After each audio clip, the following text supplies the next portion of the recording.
Thank you for joining me for lesson 49 of our daily Sefer HaMitzvos study. Today, we are learning negative mitzvah number 321, and it says here the 321st prohibition that we are forbidden to travel even by foot on Shabbat. The source of this commandment is God's statement in Exodus 16:29, no man may leave his place on the seventh day. Didn't we just have that recently? Seems like we did this about 6 days ago, maybe 5 days ago. I think we did it two times. That's because where we are studying in Mishnah Torah is we're finishing up the section on Eruvin, which deals with the boundaries of a city, how far you can go out of a city, and where and when you're able to carry, and so that's why yesterday we were covering don't do malacha on Shabbat, don't do work, creative labor on Shabbat. And malacha would also have an overlap with the Eruv in multiple ways. And also we are covering this mitzvah of not going out of your place on Shabbos. What this means is that we don't travel from city to city on Shabbat.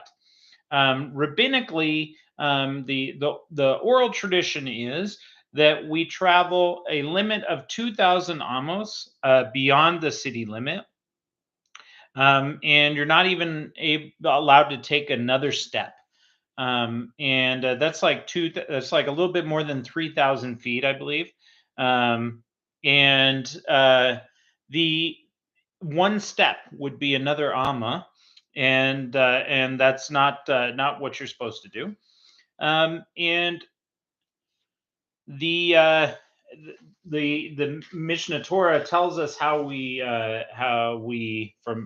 from the sages, how we determine what is that. I have like an irregularly shaped city. Does that mean that I can travel 3,000 feet, in this irregular shape?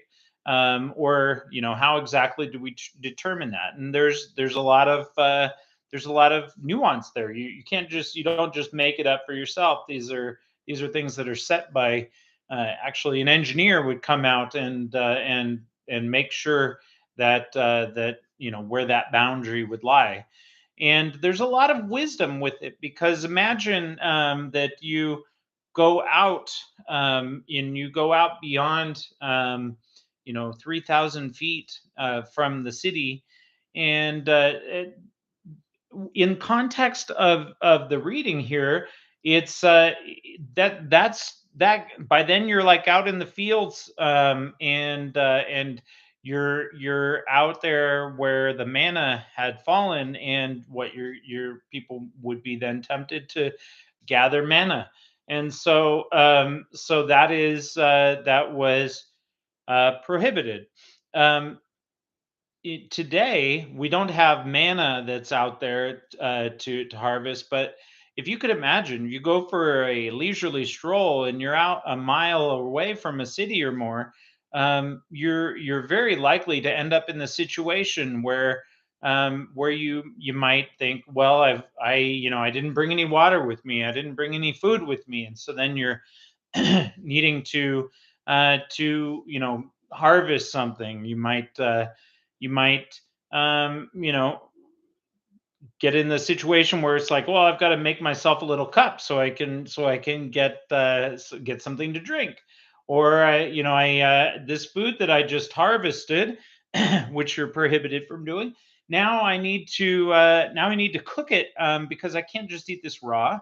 And so you're cooking, etc. So not really an ideal situation. And when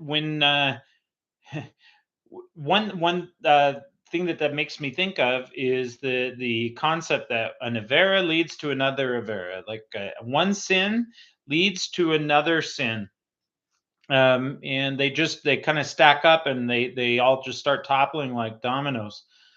So there's a lot of wisdom in this idea of not traveling from city to city. Um, Eventually, you're going to start breaking other mitzvahs as well. Um, the Lubavitcher Rebbe, and I give credit to Rabbi Taub for bringing this up in his discussion for this lesson. Um, the Lubavitcher Rebbe used this to teach regarding Hashem, and so he's discussing in his sermon, he's discussing the uh, the aspect of carrying, how we don't carry from a private domain into a public domain, the domain of one into the domain of the many. And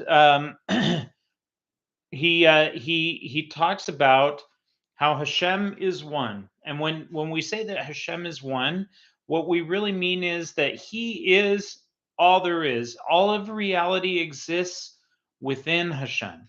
We exist within His thought and His word. If you want to learn more about that, the Tanya has a lot to say about that topic. But so when we have this understanding that God is one, that God is fully in charge of the situation. There's not a me and a him. There's just him. There's not this problem that I'm having and him. There's just him. So really, we should always be relying on Hashem, and keeping in mind that there really is only one God. So we enter into this domain of one when we have this worldview that there is only one God, that He loves us. We only exist because He says we matter, and so because of His love and his continual thought and His giving us vitality and sustaining our existence. um, that's that's the only reason we're here. That's the only reason we have even the ability for us to think that we exist, that we exist separate from Him.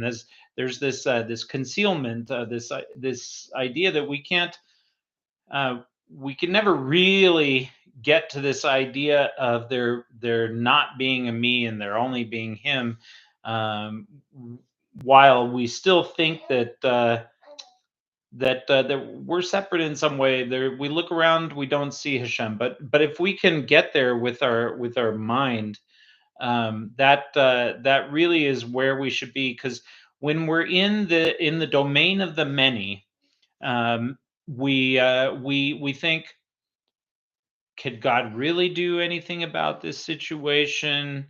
My situation is beyond help. And we get down. We think that it's everything is our own, going to require our own strength. We're not looking to Hashem for assistance, and so we should not leave uh, uh, from the domain of the one into the domain of the many.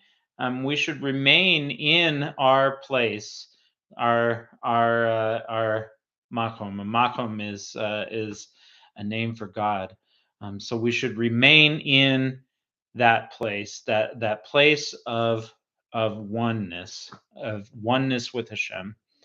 There's a lot more that could be said on that topic.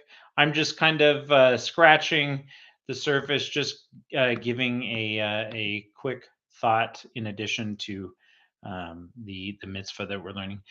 We're going to be back with God's help after the holiday, and I we're going to need to make up a couple of days. So the lesson for Shabbos and the lesson for the last day of Passover, we're going to, with God's help, cover those after that. So it'll be at night, and I'll be covering about, I think, about 8 mitzvahs. So join me, 8 all new mitzvahs, hot off the press. Thank you. Have a good Moed. Have a good Shabbos, Chag Sameach, and have a great day in every way.